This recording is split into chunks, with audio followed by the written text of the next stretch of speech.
नमस्कार साथियों, आज एक बहुत शानदार टॉपिक आपके बीच में लेकर के आया हूं और आपके बिजनेस को ग्रो करने के लिए, क्योंकि ये बात आपको बताना बहुत ज़रूरी थी और मैंने इसको प्रैक्टिकली करके भी देखा है। मैं आपको कुछ ऐसा पॉइंट बताने वाला हूं जिससे आपका बिजनेस बहुत तेज़ी से ग्रो हो सकता है। क्या है वो पॉइंट, ध्यान से सुनिएगा। उसको कहते हैं कि अनजान लोगों से कैसे बात करें। जी हाँ, ये नए प्रोस्पेक्ट के लिए, नए लोगों के लिए एक बहुत बड़ा सवाल है कि यार मैं किसी को जानता नहीं हूँ, मैं अनजान लोगों से कैसे बातचीत कर सकता हूँ। उदाहरण के तौर पर कुछ आपको बताना चाहता हूं, ध्यान से सुनिएगा मेरी बात को, और ये बहुत काम आने वाली है आपके इस बिजनेस को ग्रो करने के लिए। इन सपोज करते हैं कि आप रास्ते में जा रहे हैं। रास्ते में चलते हुए एक व्यक्ति अचानक आपके पास आया। उस व्यक्ति ने कहा कि भाई साहब, मेरे पास एक न्यू ब्रांड मोटरसाइकिल है जिसे मैं बेचना चाहता हूं। 1 महीना चली हुई है, मात्र 1000 किलोमीटर चली है। उसकी कीमत मैंने 1 लाख रुपए दी थी आज से 1 महीने पहले, लेकिन मैं उसे आज ही 40,000 में बेचना चाहता हूं। उसके ये डॉक्यूमेंट हैं, ये डॉक्यूमेंट कंप्लीट है उसके, तो आपको मैं इसे बेचना चाहता हूं। आप क्या करोगे? आप क्या करोगे? सोचिए। आप अचानक, वैसे सौदा अच्छा है, 40,000 में मिल रहा है, आप बेचने को चाहो तो 10-15 हजार रुपये कमा सकते हो, लेकिन उस समय आपके माइंड में एक बात आएगी, वो आएगी ट्रस्ट वाली। अब ट्रस्ट उसके बंदे के ऊपर कैसे कर सकते हो? जानते नहीं हो, पहचानते नहीं हो, पता नहीं इसने कोई एक्सीडेंट कर दिया है या कोई चोरी कर दी है, तो इस तरह के ख्याल आपके मन में आएंगे। ऐसा ही होता है। अचानक क्या करते हैं बहुत सारे लोग, अनजान व्यक्ति से बातचीत तो करना चाहते हैं। अपलाइन ने कह दिया जाओ अपना आप लोगों की लिस्ट बनाइए, बातचीत करिए उनसे जाकर के, अनजान लोग बहुत मिलेंगे आपको। अब वहां पर गड़बड़ क्या हुआ है? यही होता है, दैट्स अ हंटिंग। यानी कि आप क्या कर रहे हैं? आप हंटिंग करना चाहते हैं। अब वो बाइक आप नहीं ले रहे हैं, क्यों? क्योंकि ट्रस्ट नहीं है, इसलिए बाइक नहीं ले रहे हैं आप। तो यहां पर भी ऐसा ही होता है। आप गए, अनजान लोगों से मिले, तुरंत मैं ये बिजनेस कर रहा हूं, हंटिंग है मेरे भाई, नहीं आएगा कोई। ये पुराना तरीका है। नंबर 2 तरीका क्या इस्तेमाल करते हैं, बहुत सारे लोगों ने आपको समझाया होगा इसके बारे में। आप एक काम करना, किसी भी अनजान व्यक्ति को देखना और उसके आई कांटेक्ट करना, स्माइल करना और उसको बोलना आपको कहीं देखा है। अगला व्यक्ति क्या कहेगा? कहाँ देखा है?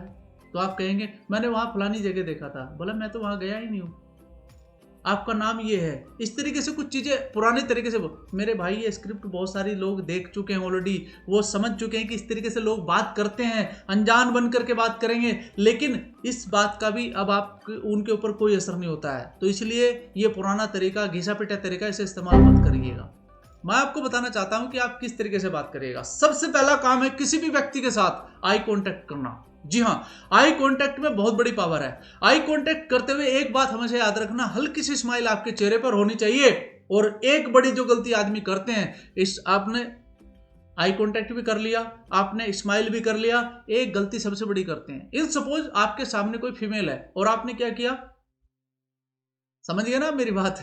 आपने आई कांटेक्ट किया, स्माइल किया और नजरें नीचे कर ली, क्या हुआ? आपका कैरेक्टर ही साला खत्म हो गया वहां पर। बिल्कुल आपने करना क्या है, आपने आई कांटेक्ट करना है, स्माइल करना है और जो मन में बात है आप पूछ डालिए। और सबसे बढ़िया तरीका मैं आपको बताता हूं बात करने का, आप उसका ओपिनियन ले लीजिए। आप कोई सामान खरीद रहे हैं, कहीं पर भी मॉल में गए, आप कहीं पर स्टोर पे गए, कहीं पर दुकान पर गए, कुछ भी गए आप उसका ओपिनियन ले लीजिए। आप किसी स्ट्रीट वेंडर को देखिए, आप वहां पर जाइए, उसका ओपिनियन ले लीजिए। आप कहीं पर भी जाइए, किसी मैकेनिक को आपको बात करनी है, आप उसका ओपिनियन ले लीजिए कि भाई साहब आप इतने दिन से काम कर रहे हैं, मैं आपका ओपिनियन लेना चाहता हूं, क्योंकि आपको पता है देश में बेरोजगारी बहुत ज्यादा है। अब उसमें आपका ओपिनियन क्या काम करेगा कि मैं बहुत सारे लोगों से बातचीत करता हूं डेली, मैं आपकी भी तारीफ कर सकता हूं उसके सामने कि भाई देखो फलाने व्यक्ति से मैं मिला था, उसने बहुत शानदार तरीके से अपना बिजनेस बिल्डअप किया है और ऐसे मैं आपकी बात वहां तक पहुंचा सकता हूं।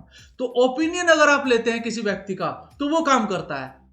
बात क्या है मैं आपको बता दूं, क्योंकि आपका पर्पज क्लियर है, आप उसे अपने बिजनेस में लाना चाहते हैं, तो आप अपने पर्पज के लिए जा रहे हैं वहां पर। पर्पज जरूरी है, पर्पज को हैंडल करना। तो वो व्यक्ति भी आपके साथ बातचीत करेगा, कन्वर्जेशन बढ़ेगा, बातचीत होगी, दोस्ती होगी और एक दिन वो आपके बिजनेस में आएगा। जानते हो क्या है? बहुत छोटा सा काम है, 2 शब्द हैं, बताना चाहूंगा, पूरी बात समझ में आ जाएगी। Hunting versus farmer. आप कहेंगे ये कैसे है? जी हाँ, हंटिंग का मतलब है शिकार करना और फार्मर का मतलब है फसल बो करके अपना फसल तैयार करना। आपको फार्मर बनना है मेरे भाई, आपको हंटर नहीं बनना है, शिकारी नहीं बनना है, तुरंत जाकर के बिजनेस नहीं दिखाना। और मैं आपको बता दूं, अगर आप फार्मर बने तो जितने भी लोगों से आप मिलेंगे सबके साथ आपकी दोस्ती होगी, आपकी पहचान बनेगी, आप अपने बारे में बताओगे, उसके बाद की बात है वो तो। लेकिन सबसे पहले बीज तो डालो कम से कम जमीन में। जब किसान कोई बीज डालता है ना जमीन में, तो उसी दिन नहीं देखता है खोल करके अच्छा जमा कि नहीं जमा, जमने में टाइम तो लगता है ना। तो वही काम है, सबसे पहले आपको यही काम करना है, फार्मर बनना है मेरे भाई। तो जब आप फार्मर बन जाएंगे तो मुझे पता है कि 1 दिन 2 दिन 4 दिन के बाद जब आप फिर से उस व्यक्ति को मिलेंगे तो वो व्यक्ति दोबारा मुस्कुरा करके खुद बात करेगा। पहले आप मुस्कुराए, लेकिन वो अगले दिन वो आपके साथ मुस्कुरा के बात करेगा। तो वहाँ से सिलसिला शुरू होगा।